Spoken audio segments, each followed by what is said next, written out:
तो आप रण में जा ही रहे हैं। तो आप क्या चाहती हैं? इतना सब कुछ लंका में हो रहा है और मैं चुपचाप बैठा रहूं? जाइए, किंतु जाते जाते मेरी मांग का सिंदूर स्वयं अपने हाथों से मिटाते हुए जाइए। सुलोचना, यदि युद्ध के पश्चात किसी और ने मेरी मांग का सिंदूर मिटाया, ये मैं सहन नहीं कर पाऊंगी। प्राण ले लूंगी मैं उसके, फिर वो चाहे लंकेश ही क्यों ना हो। नागलोक की राजकुमारी हूं मैं, कोई साधारण स्त्री नहीं। यदि अपने पिता से विद्रोह कर सकती हूँ तो फिर मैं लंकेश। प्रिय,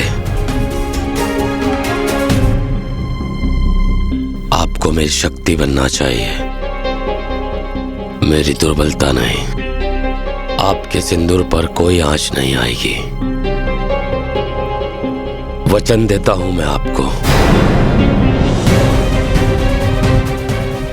मुझसे प्रेम करती हो ना, तो फिर मुझ पर विश्वास रखो, जीत कर आऊंगा मैं। अब मुझे प्रेम से विदा करो। देखो प्रिय, जाना तो मुझे हर हाल में है, तो एकाग्र होकर युद्ध कर पाऊंगा मैं। और यदि तुम्हारी ओर ध्यान लगा रहा तो अचानक कहीं किसी ओर से तीर आकर मुझे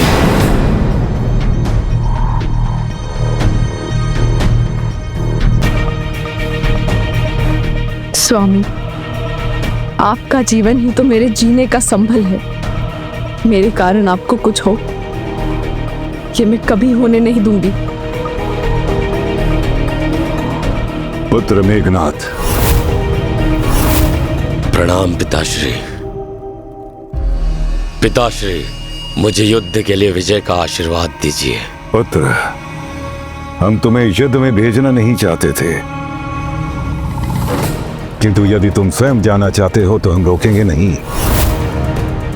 किंतु हम तुम्हें बताना चाहते हैं कि हमारा शत्रु वो वनवासी राम अत्यंत चतुर है और हम उसे कोई अवसर नहीं देना चाहते। तुमने युद्ध में जाना है तो जाओ, किंतु सर्वप्रथम यज्ञ करो मेघनाद। अपनी समस्त असुरी शक्तियों को जागृत करो, केवल उसके पश्चात ही युद्ध में जाना। हमारा आशीर्वाद सदैव तुम्हारे साथ है पुत्र। जाओ और उन दोनों वनवासियों के शीश काटकर हमारे चरणों में प्रस्तुत करो।